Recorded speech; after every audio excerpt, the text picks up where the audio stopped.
Hello and welcome to the At Odds podcast. I'm your host, Ricky. Thank you so much for joining us. Today, we've got a special podcast with Dr. Chetan Nayak from Microsoft to talk about quantum computers and their really amazing breakthroughs that they've come up with their Majorana 1. This is really, really fascinating. So let's jump right into it. I'm Chetan Nayak. I'm a technical fellow at Microsoft. I head up the quantum hardware program. We are building a quantum computer. And quantum computer, like a classical computer, has hardware, it has firmware, it has software. There's the architecture of the quantum computer, there's the applications. So, the problem of building a quantum computer, or I should say a quantum computing system, has many facets. My main focus is the hardware and, everything it takes to make this thing a reality. So you were working on some of this stuff even before Microsoft, is that right? So I got my degree in physics. I have a PhD in physics from Princeton. I was a professor of physics at UCLA, about 20 years ago, a little more than 20 years ago. And I was interested in quantum computing. Actually, when I was in graduate school is when Peter Shor discovered his algorithm, Shor's algorithm. And quantum computing had existed as a concept. The concept of quantum computing goes back to early 80s. Richard Feynman, the famous physicist, first thought about quantum computing then because he was trying to understand this problem. How do you simulate quantum systems? We know nature is quantum mechanical. We want to simulate materials and chemistry. And he observed the quantum mechanical, if you look at the underlying theory, the amount of what you would need to properly simulate it is unmanageably large with any conceivable classical computer. And the only way you can do it is with a quantum computer. But that was kind of like a curiosity in the 1980s. No one took it too seriously. And then Peter Shor, the thing that he figured out is, if you had a quantum computer, which is a big if, right? Because again, nothing like that existed at that time, nothing even remotely similar. But if you have a quantum computer, you could use it for code breaking, for cracking RSA. And, at that point, of course, the government and lots of other people take notice. So then it becomes something that people say, well, we don't have this, but it's not a curiosity, because if anyone did have this, that would be a big deal, and either viewed as an opportunity or a major security flaw, and so or security threat. So that's when quantum computing really got interesting. I was, not very actively focused on it, but I was definitely working on many of the problems in solid state physics of semiconductors and superconductors and how you make devices out of these things that could be relevant, could be enabling for quantum computing. And around that time, Michael Friedman, who was at Microsoft, read some of my papers and came to my office one day and said, "Hey, I think what you're working on could be useful for making a quantum computer. There's this idea of topological quantum computers, which I had read about. I think this might be the thing we need. So come to Microsoft. Let's build a quantum computer." So, so it started with that. And a story I've told a few times, but I'll repeat it anyway, is, he noticed in my office a picture of me on the summit of Mont Blanc, which is a mountain on the French-Swiss border. And he said, "I see you're a mountaineer, so you should come to Microsoft and we'll build a quantum computer and we'll climb Mount Rainier together." And so, we did climb Mount Rainier together. We did start working on the quantum computer, but, it's been 20 years and we made a lot of progress. We've learned it's a harder problem than we thought when we first started out, but we've also learned a lot of amazing things we never could have dreamed of at that time, and developed capabilities around device fabrication, like how you actually make these devices, simulation, so how you can predict and optimize the designs before you make them, measurement and data analysis, so many things that we couldn't have dreamed of at the time. We've learned and or developed, and that set us on our way. And we also have actually learned how to we've learned the human element of it, which is how to put together a team that's capable of doing something like this and working as a team. So there's a lot of things we learned along the way, and have made the journey both fun and also rewarding. Amazing. I guess we live now in an era where we have like the classic quantum computer, and now we're talking about which is kind of crazy to think about. As a software engineer, I can't help but wonder what it would be like to develop software for a quantum computer. Speaking of software, Check this out. This is a custom website I built for us at Tuba Da Vinci in about 20 minutes using our sponsor, Odoo. Odoo is an all-in-one business operations software that offers a range of applications from CRM, sales, marketing, HR, accounting, inventory, point of sales, and even custom websites. Best of all, your first application is free for life, including unlimited hosting and support and a custom domain for 1 year. Here's my site so far, but I want to make a few changes. First, I don't like how big these video cards are. So let's shrink them down. And let's add a border radius for a nice, clean look. And let's update this image for technology while we're at it. Finally, let's add a contact us menu button and page so future sponsors and viewers can write to us. And since you're on the Odoo platform, user data like this can go straight into your own CRM platform for sales, consulting, or following up. So whether you're trying to start a new e-commerce business, sell courses, advertise your company, or anything else, don't let technology be the thing holding you back, and get started with Odoo today. You can get started for free with a website, and if your business takes off, you can just keep adding more features as you need it. Use our links in the description for the best deal. Huge thanks to Odoo and you. Now back to the show. So compared to a traditional quantum computer, tell me about the topological quantum computer and what makes this different and like the value that it provides. Yeah, great question. So, from the earliest days of quantum computing, people have generally had different ideas about how to make a quantum computer. What should the underlying hardware look like? I think with classical computers now, we're on a pretty well-defined trajectory that Moore's law has been proving out Moore's law over decades. In the early days, classical computers were, I'm just going to say a little bit about the history of classical computers just to draw the analogy. In the early days, people made classical computers with vacuum tubes. The transistor hadn't yet been invented. We didn't really understand the properties of silicon or other semiconductors that well. Over time, we did learn those things. We discovered a lot of semiconductor physics, properties of silicon, how to understand and make devices. The transistor was invented, and then the integrated circuit, and we've been off and running. Since the earliest days of quantum computing, people have had different thoughts of what would be the right way. People have done lots of experiments at that point, testing out and probing quantum mechanics in various kinds of trapped atoms and ions. So you can take individual atoms or individual ions and trap them either in electric fields or laser beams, and use some property, usually the nuclear spin of those ions or neutral atoms, as your basic qubit. So ordinary computer has a bit, which is a 0 or 1. Quantum computer has what's called a qubit as the fundamental unit of information, and that can be what's called a quantum superposition of 0 and 1. So it can be kind of a little bit of both 0 and 1. It's not an analog computer where you get a continuous number that could be 0.3 or something. It's still 0 or 1, but you can have a quantum mechanical superposition like Schrodinger's cat being both dead and alive. And for the most part, almost all ideas around quantum computing have involved very different technologies and very different just physical manifestations than classical computers, with one exception, which is that Intel and HRL, for instance, have been making qubits using silicon processes very similar to what's used for classical microprocessors.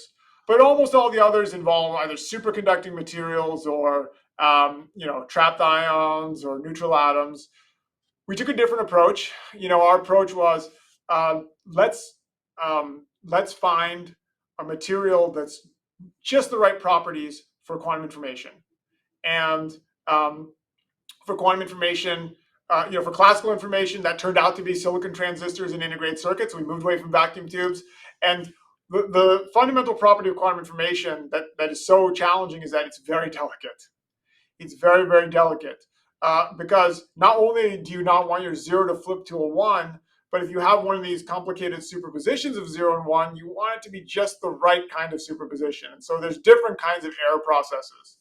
And so the topological quantum computer is based on the concept that there are certain states of matter that have just the right properties that you can kind of protect that information. And I actually have a little prop here that I put together. You can see this is a Möbius band.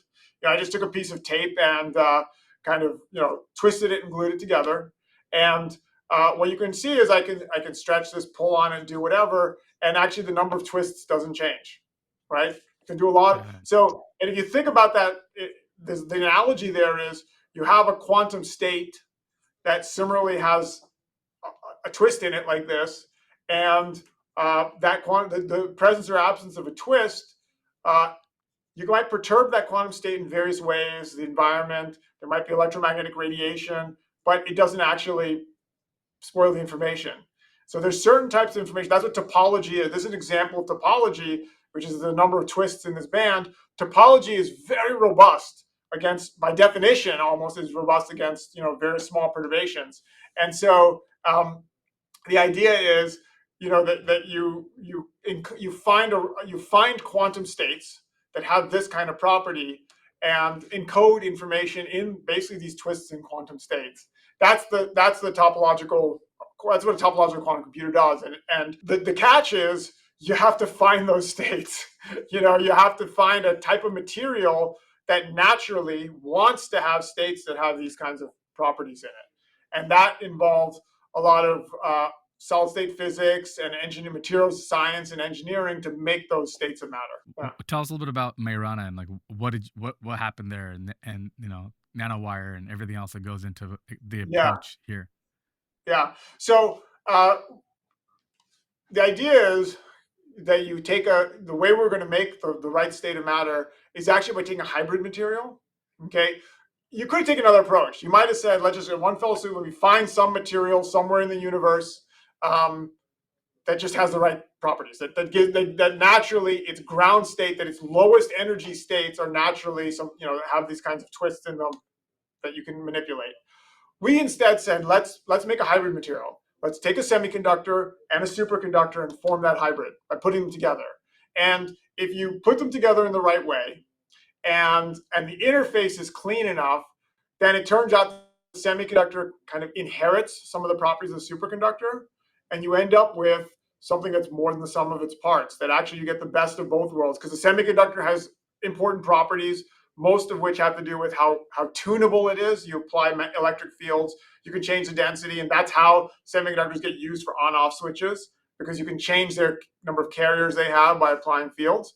The superconductor has this amazing property that the electrons form pairs that are called Cooper pairs. And that's how you get electricity running through the superconductor without any energy loss, because those Cooper pairs, their wave functions kind of line up very rigidly. And that rigidity is what enables them to carry these currents. You put this together and you get both of those properties together, as well as some others. It's that hybrid material under the right conditions. So we have to cool it down to really low temperatures, very close to absolute zero, and we have to apply a big magnetic field, but under the right conditions. So this state of matter is not just grown, it's also tuned. We think of that, we actually are familiar with that. Like ice doesn't occur in places that are very warm. Ice doesn't occur naturally, right? You actually have to, cool stuff down. You have to do something active in order to get ice. You similarly here have to not just cool it down, but apply a big magnetic field in order to get this new state of matter that has these topological properties. So it was a combination of, we got to figure out how to grow and pattern in the right way these materials, combinations of materials, make sure that we get the best of both worlds rather than the worst of both worlds, and then tune it into the right conditions so we get the state of matter that we want. So, okay, I was kind of hoping you guys had figured out like room temperature superconductors, but no, we still have to cool I know. them. And, yeah. Okay, that'll be the next. That's next. That's next. Like we're definitely working. Well, funny thing is, so we'd love to have room temperature superconductors, right? How are you going to get that? Well, you could trial and error. You could have some intuition. How are we going to get room temperature superconductors? Or, you could do a high throughput. Use a quantum computer. You want to do some high throughput simulations simulate lots and lots of materials, find some promising ones, then figure out how to grow them, then measure them, right? Well, we can't really do those. We cannot do the kinds of simulations that would tell you whether something's going to be a room temperature superconductor or not on a classical computer. But a quantum computer would be perfect for that. I mean, that's like the killer app of a quantum computer, actually. So, I think you were joking, but I'm serious. Like that's what we would do with a quantum computer. Like, right, that would be the thing I'd be almost most excited about using a quantum computer for. So let's kind of switch gears for a minute. We'll come back to some of the technical stuff, because there's so many questions, and it's just so fascinating. But we've kind of touched on a little bit about the potential applications, which really are Yeah. interesting. Now, I Yeah. think most people think this new computer, I have class computers and quantum, they're thinking like, I want to play video game. Yeah. The use cases are not quite what people are thinking, probably, but Right. it's really fascinating. You mentioned material science. I think material science, it would be just an Mm. absolute game Yeah. changer. There's Yeah. so much. I mean, we've identified our advancement as a civilization by materials, right? It's the Bronze Age, it's the Yeah. Iron Yeah. Age. It's foundational to how we build everything around us, and it's always been a limiting factor and how quickly we could add a little bit more carbon to make this steel stronger or vice versa. Yeah. So that's a good example. Biology seems equally brilliant. I mean, just the complexity of the human body, drug therapies, genomes, like there's so many considerations there. Chemistry is another really good one, right? Can you think of what are some, if this were like, let's say in the next couple of years, you guys nail it. We go from 8 qubits to thousands to hundreds of Yeah. thousands to millions or Yeah. something, and this becomes just a part of our culture. Yeah. Where do you see the next breakthroughs really coming from quantum computing? Okay, so number one, you made a really important point that I just want to like hammer a little bit more, which is um, quantum computers aren't actually good for every single thing, right? It's not because I think sometimes people think, well, quantum computers is like a classical computer, but it's like 10 times faster or a million times faster. It's actually not, right? There are many things that a quantum computer just won't be very good at, or it'll be worse than a classical computer, right? Classical computers are fantastic at a lot of things. Quantum computers are bad at some of those things.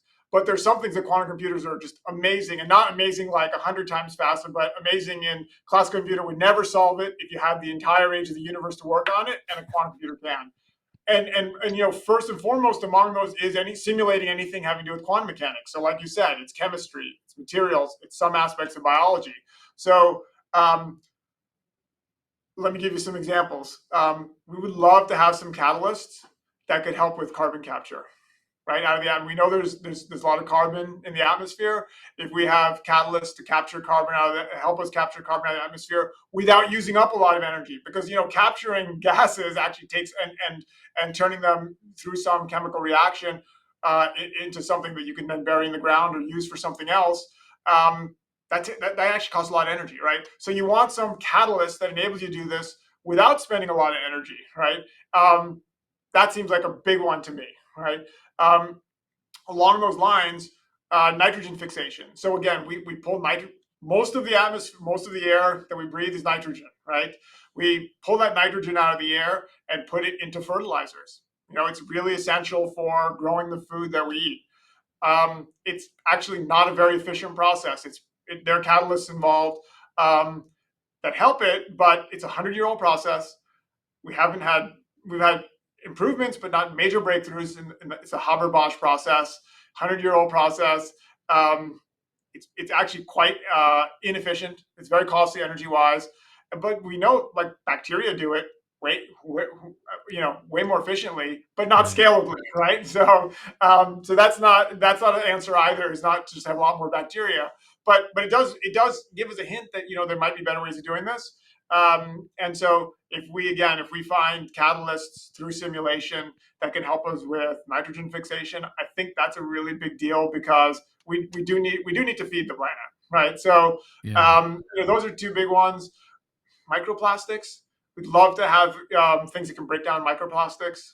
So again, I look around and people sometimes think, well, oh, it's not going to help with like social media, and it's not going to help with gaming. Oh, it's just some niche thing that you're only going to worry about for like chemistry and materials. And then you say, well, yeah, but 96% of all manufactured goods involve chemistry and materials. So that's like everything. So, in that sense, for me at least, it's really exciting. Yeah, it's one of those things. A lot of people don't realize how impactful scientific breakthroughs can be Yeah, until suddenly it enters their lives, and then it's hard to imagine. Like vulcanized rubber. Think about that. yeah, Think about our world without vulcanized rubber. We'd be yeah, driving 25 miles an hour on wooden wheels, and it's just incredible what that yeah, does. Now, another example, I had chatted with 3M a couple years ago. We made a video about this breakthrough they made for hydrogen electrolysis using iridium. So they again, this yeah, probably took 10 years, and they came up with this one brilliant catalyst, yeah, iridium-based catalyst that was really great and way more efficient. But iridium is very, very scarce on Earth. yeah, Very hard to imagine building that up. Imagine if we could get the potential benefits, the efficiency gains of some other more, run-of-the-mill material that's more commonly available in the Earth's crust and have those benefits. I mean, that would change things in major ways. Um, so really, it sounds like we could potentially speed up the process of finding these breakthroughs, making these improvements, iterating on materials, and get to simulation answers more quickly. That's right. I mean, I think in some sense the story of the last 50 years, in my mind, has been a story of having more and more computing power and turning that computing power into increased productivities and efficiencies, like across all kinds of industries. And where I think if you look at areas where it hasn't maybe had as much impact as it could, in often it's cases where you just can't, even though we have a lot of computing power, we can't simulate certain things. And among those things are there's certain kinds of chemical reactions, certain kinds of materials, certain kinds of properties that are simply very, because quantum mechanics is so important for them, that we just can't simulate very well. Oftentimes we can after the fact simulate. So you discover something and you want to understand, well, why did that work? You can do simulations that kind of explain, okay, here's the reaction pathway, this is why that worked, but it's not quite predictive enough or not accurate enough for you to trust the predictions that well. If we, get to a stage as soon as possible, I hope that we have predictive simulations of chemistry and materials in a regime where the quantum mechanics is very important, which generally, like general rule is anything involving transition metals fits into that. So we talk about high temperature superconductors, well, they're based on copper. We talk about like hemoglobin is iron, right? You just talked about iridium. There are many within the transition metals. That's a part of the periodic table where the compounds, the materials, and the chemicals that they're in often have a lot of quantum mechanics at the heart of their behavior and are very hard to simulate as a result. I'll tell you, even from when I was in college, and I remember taking in engineering school, taking quantum mechanics and thinking, this seems like such an abstract, wildly, and now it feels like even now, the quantum computer is not quite here yet. It's coming. We're on the cusp, but quantum mechanics is now kind of in the psyche of civilization. We're all talking about it. It's kind of Yeah. central. One really beautiful sentiment I've heard somebody express is, trying to model the world with classical computers is always going to be tough because you're trying to, you're modeling the quantum world in these like, binary bits, and the quantum computer revolution will be a game changer because now we're modeling the quantum world with a quantum computer, and so it's just so much better at handling some of those interactions and stuff. For climate change, there's a huge slew of benefits, right? We've talked a little bit about just climate modeling and predictions, which are the number of variables. If you start trying to predict the number of variables in a system, it becomes unimaginable to try to model some of this stuff, and it becomes a lot easier. Let me just take an opportunity to jump in there and say, so again, I don't think quantum computers are going to be great for every single thing. So there's going to be aspects of climate modeling where quantum computers aren't particularly helpful, maybe like big data type stuff. So quantum computers, we don't expect to be great, at least initially, for big data, because it's expensive and slow to get a lot of data into a quantum computer, and they can't hold vast amounts of classical data. What they can do is they can do a lot of compute on a small amount of data. I mean, the classic example of that is, like I said, like code breaking, where you have some code like RSA 2048, you have some key that you want to factor or crack. You have to do a lot of compute, but the problem statement is small. Now, there are aspects of the climate and the chemical reactions that are involved where quantum mechanics is really important. And I think that quantum computers could make a big deal in terms of our understanding of some of those things. And then there are going to be aspects that I think that AI is going to be really useful for, and classical high performance computing. So I think that we should we should view this as it's part of the set of tools that we have. All multiple of which are becoming exciting around the same time. We've got like all this classical HPC, these big data centers.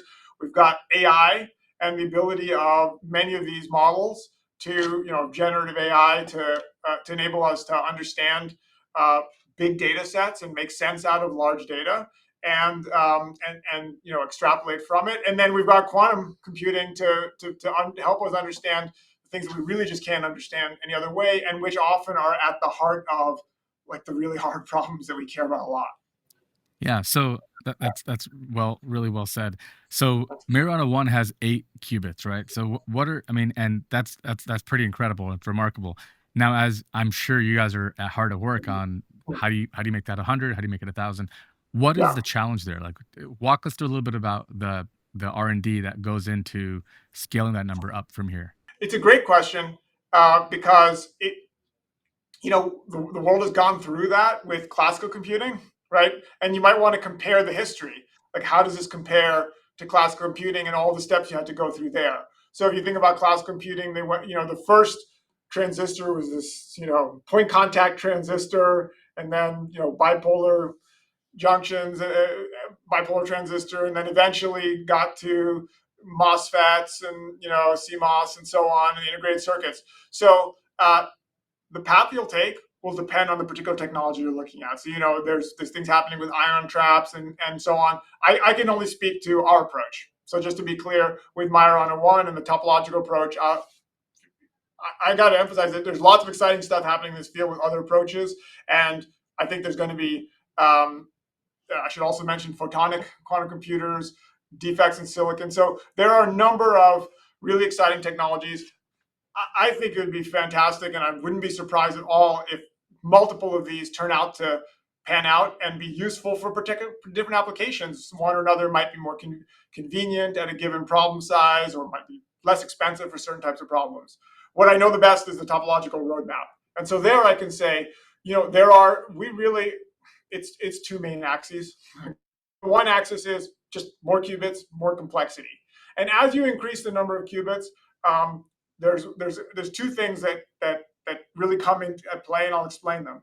The other axis is just better qubits. Okay, and when I think about better qubits, it really comes down to, we discussed briefly, the twisting of the wave function, of the quantum mechanical wave function, is this very rigid thing that protects the information. But I can eventually tear this thing open, right, and untwist it. And that the analog for a topological quantum computer is something called the topological gap. It's an energy gap. It's an energy scale. The larger you make that gap, the more stable it is, and the better your qubits are. And that's a fundamental material property. So there is material development that we're doing. So, right now, everything we're doing is based on a semiconductor called indium arsenide. So it's a compound semiconductor involving indium and arsenic, and the superconductor is aluminum. We can make changes to that material stack. Now that we have something that we understand reasonably well, we can tweak it. And as you tweak it, you can make that topological gap better, bigger. And the power of the superpower of the topological approach is small improvements in that energy gap lead to big improvements in qubit performance. So there's a material development, that's one axis. The other is more qubits, more complex devices. And as you go up in scale with more complex devices, you actually rely upon those improvements in qubit quality, because the more qubits you have, well, the more chance of crosstalk, the more sources of noise, a little more heating you're going to have, because all of this is done at these very cold temperatures, in these special kinds of refrigerators called dilution refrigerators, which are really the coldest places in the entire known universe. That's how cold they are. 50 millikelvin is, more than 10 times colder, more than 20 times colder than interstellar space if it's 100 millikelvin. So the interstellar space is like almost a little less than 3 Kelvin, and we're talking about 100 millikelvin. So we've got to make the qubits better as we make the systems more complex. So that's one piece. And as you go to more qubits, a particular difficulty that arises as you go to more qubits is, how do you get that information in and out? Right? At the end of the day, we want the answer to some problem, which is a string of zeros and ones, right? But what you've got inside of your quantum computer is a quantum state. And some unique features are, if you take like, your cell phone or something, it's got, or the computers we're recording this on, they've got like billions of transistors on that processor, but a few thousand control lines.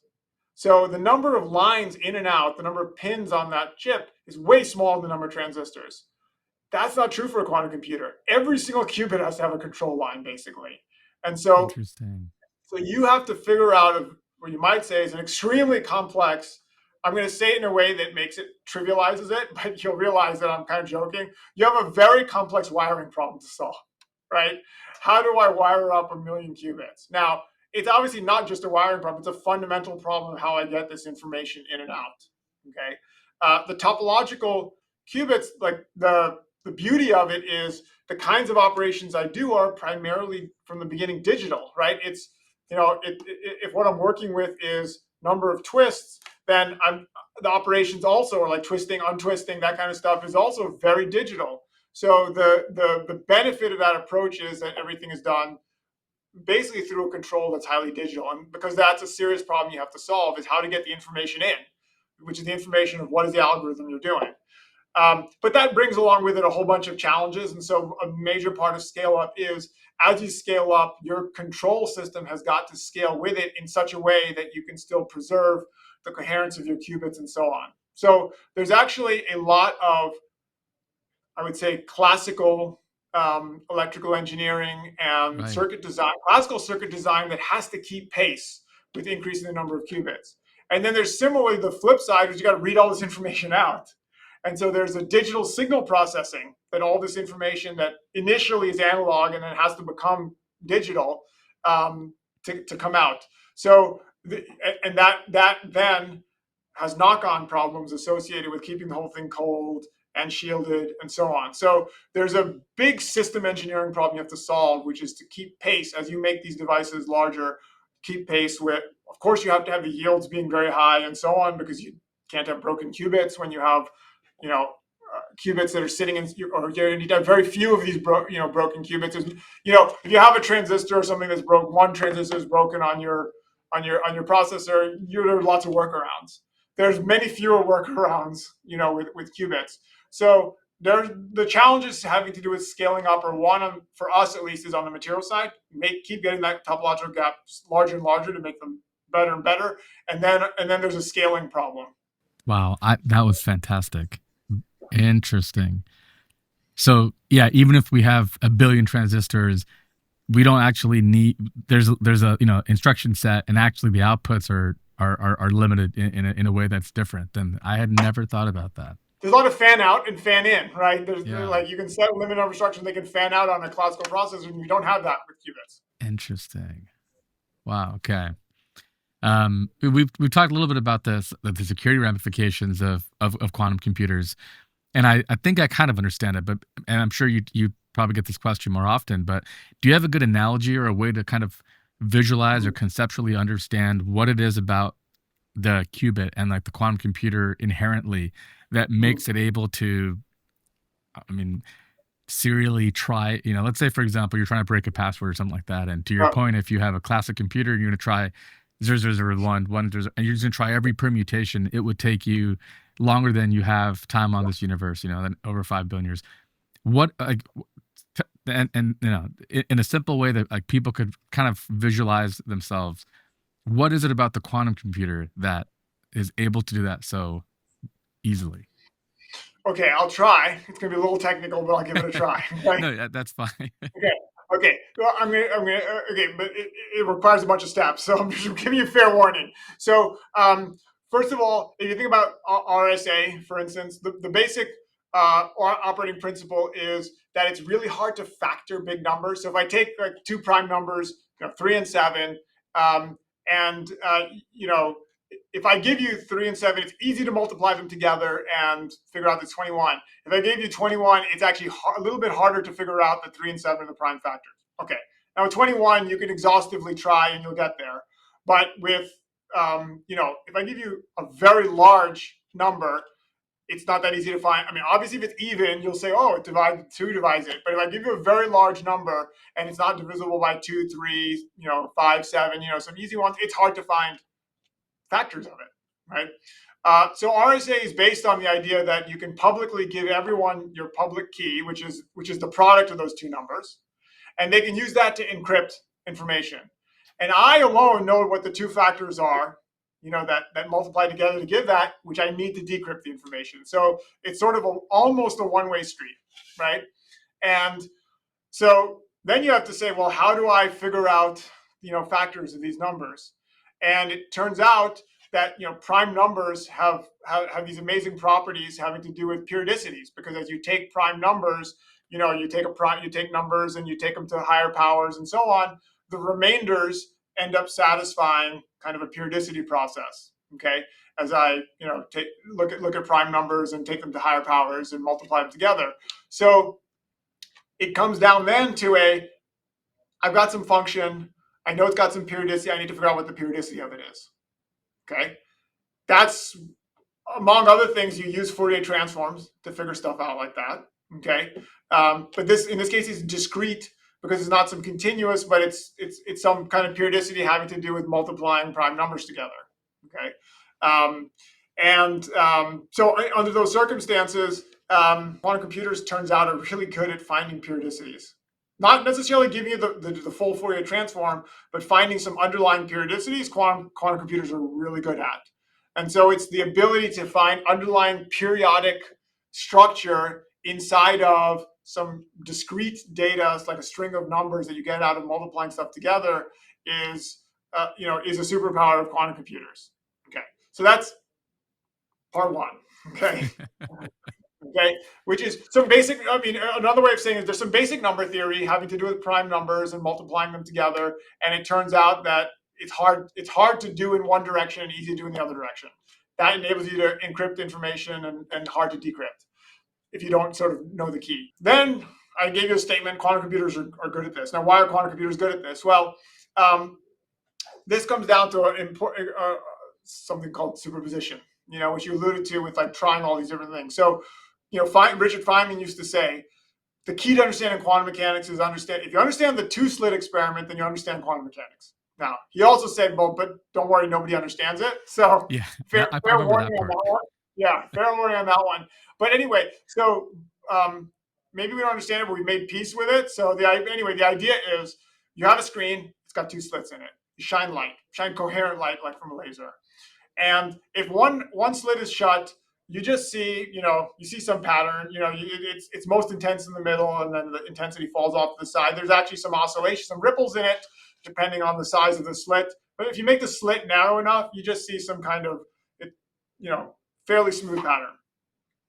You close that slit, you open the other slit, you see a different pattern, right? It's kind of peaked more behind the other slit. You now, suppose you open the two slits, what you see is not the sum of those two things. They actually interfere with each other, and you see something periodic, which is strongest in the middle and actually goes to zero in various places, because in some places, because light is actually a wave, and those waves in some places interfere constructively because both waves are peaked. In other places, they interfere destructively because one is at its peak and the other is at its trough. And so that interference effect picks out actually a very natural periodicity. And actually from that interference effect, you can actually tell the wavelength. You can either tell the wavelength of the light, or if you know the wavelength of light, the distance between the slits. So there's a lot of underlying the interference effect allows you to extract something about periodicity. And Shor's algorithm is an extremely creative and really brilliant way of using that aspect of quantum mechanics to extract out the exact right periodicity that you need to solve this cryptography problem. That's well said. Interesting. Okay. Yeah. From Feynman, I always remember the key to understanding quantum mechanics is you don't understand quantum mechanics. That part I was very at peace with from a very early early point. But that's okay. So is there anything else you want to actually, Israel? You have any questions you want to ask Israel? Well, first of all, it's great having you here. It's great to meet you. An honor. And second, yeah, I do have. Well, obviously, I have many questions, but I think one of the questions that most of our viewers probably have regarding quantum computers is, they always wonder if are we going to have quantum computers at home, right? And kind of touching back on what you were talking about, that quantum computers are good for solving some problems, but not for solving others. So, like, are there any specific use cases that you might envision for a quantum computer at home or the office? And that's one question. And I also had another question about AI model training, actually, because the way I understand it, quantum computers are good at optimization problems. And the way I understand, for example, large language model training, it's basically a large optimization problem. So I'm thinking, would it be possible to have, for example, a quantum computer at home that we could use to train our own models, and then have a classical computer to run those models? Because I assume that the quantum computer wouldn't be good at running the model, right? Okay, great. So two separate questions. Let me take them in order. So first of all, I don't think, I mean, I don't think at least the earliest quantum computers would be in people's homes or offices. I think they'll be in the cloud, right? We're going to put them in data centers. And I feel like the workflow is often going to be a very hybrid workflow where you have classical high performance computing, you have AI, you have quantum computing, and you'll be using some combination of those three things. And that's very natural in a data center. Data centers right now, we have CPUs, we have GPUs, we're going to have QPUs there too, quantum processing units. So I think that, honestly, to the end user, I don't think to the end user the end user shouldn't even necessarily realize what's being used when. An end user cares about what's the solution to the problem that I care about and how that problem gets divided up between the QPUs, GPUs, CPUs. I don't think end users should worry about. And so I think this is, at least in the early stages, this is all something that is going to be in the cloud. You'll interact with the same way you interact with anything else happening in the cloud. Now, as we were joking earlier, we're going to use a quantum computer to find much higher temperature superconductors, to find topological phases that are extremely stable at room temperature, and then maybe you wouldn't need the extreme conditions that we currently need. So the other thing is, I said, there are the dilution refrigerators. We use special kinds of refrigerators. So, data centers right now have this massive cooling problem to keep all these server racks cold.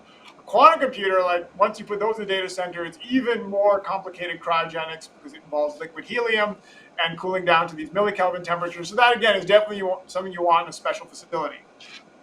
When we make quantum computers that can operate at room temperature, then it's a different story. And maybe you can distribute these, put these on site in various places. But, I think, for the near future at least, I would say this is something you should plan on interacting with primarily through the cloud.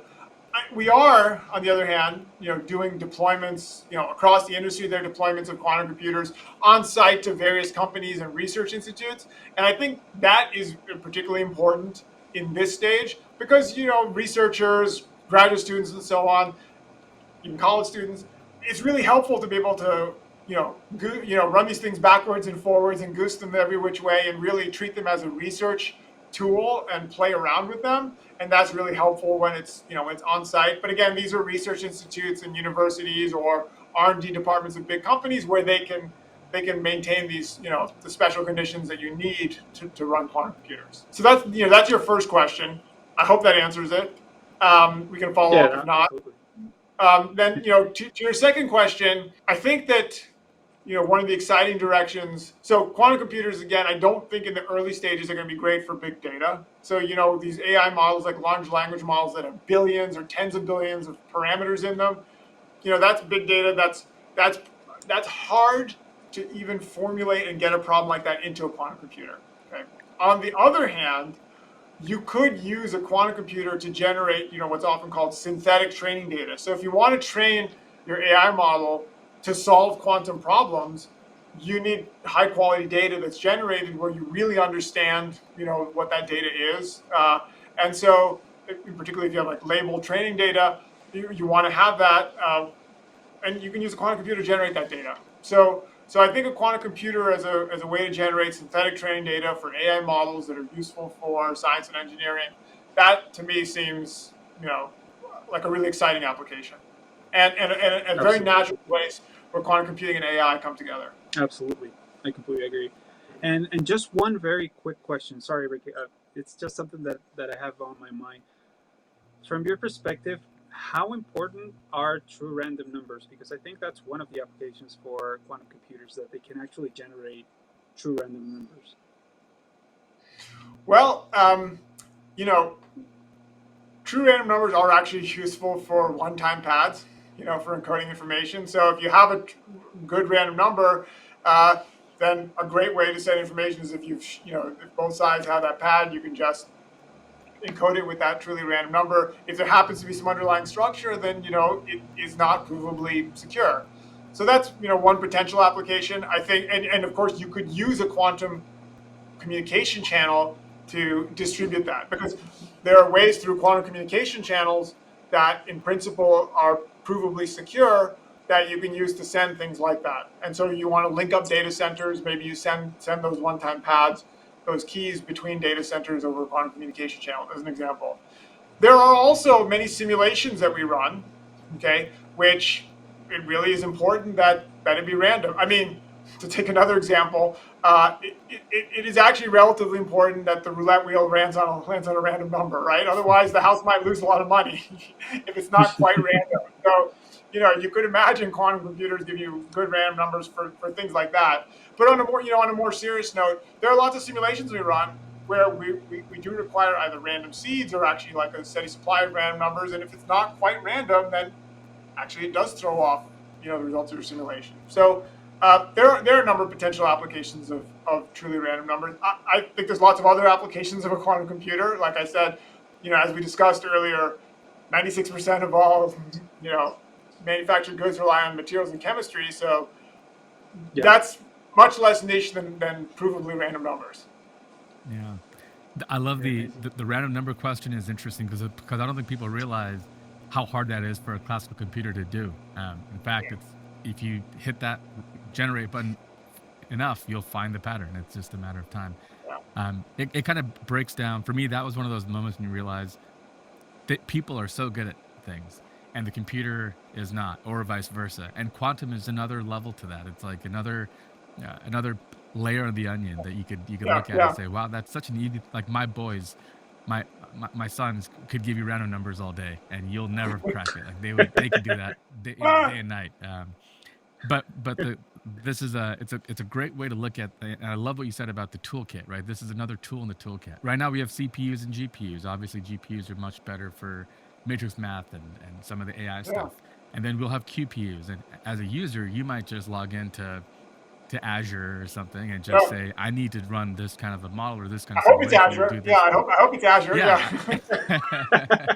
Yeah. I've heard there's some other ones out there. I guess I'm not sure. Yeah. But exactly. And the end result is you just get compute. You might not even really need to know. Ultimately, I mean, for a while, it's going to be all the rave. You're going to have, Microsoft side is going to be littered with like quantum computer. It's just like AI is today. But eventually it'll just settle into just the norm, and it'll just be what we use as scientists and engineers to build stuff. Now, we were at CERN last week, a couple weeks ago, and I was just blown away. Some of this particle physics and quantum mechanics, it's in a lot of ways I'm seeing it might be the greatest marrying of engineering and science I've ever seen, because you really got to bring those two things together to get some of this stuff out. I mean, if you want to get out of the lab and actually have something you can hold in your hand, right? It's an incredible area of study. And what I love about this, and the reason why we're making this story, if I had to break it down to one reason, is in my mind I've always hoped that there's a way we can fund great research more easily. And when I hear about companies like Microsoft doing this, obviously, I mean, the benefits to Microsoft are huge, right? Like we just talked about. If you have the cloud that has the quantum computer behind there, it's going to be great for business. But for 20 years, you guys have been investing in this thing.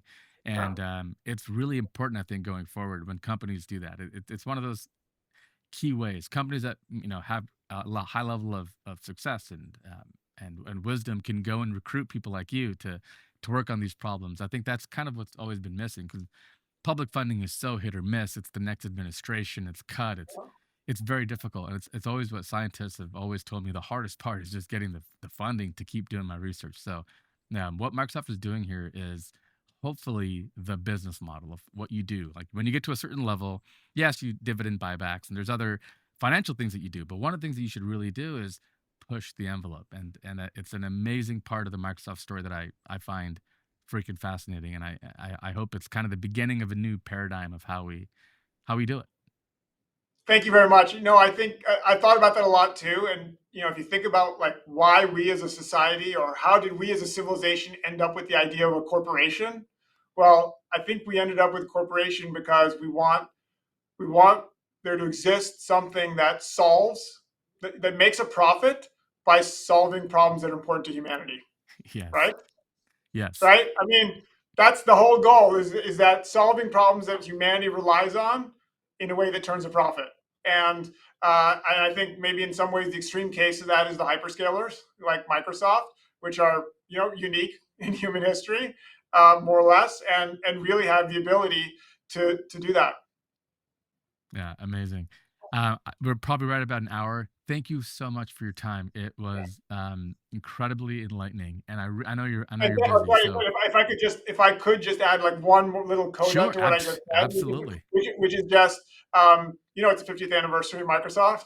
Actually, the 50th this year, and Really, actually, yeah. So April 4th was officially the 50th anniversary. I think that's when Microsoft was incorporated. And as I was thinking back on that, we've our quantum program, like you said, we've been going at this for a while. We've had the support of actually all three CEOs of Microsoft. We've had Bill Gates, Steve Ballmer, and now Satya Nadella all supporting the quantum program. So I think that shows the sense in which companies like this can do. Microsoft has the ability to do bold and difficult things, and I yeah, think that's unique and special. amazing. I didn't realize it was, wow, 50 years. Years. Yeah. Incredible. Well, Chetan, thank you so much. Really, really, an absolute pleasure to chat with Yeah. you. And hopefully, there's some cool stuff in the future we can chat about and catch up soon. But I really appreciate you taking the time. It means a lot to us. And have a good rest of your week. Yeah. Yeah. Thanks. You too. Really appreciate it. It was fun talking. Thanks so much.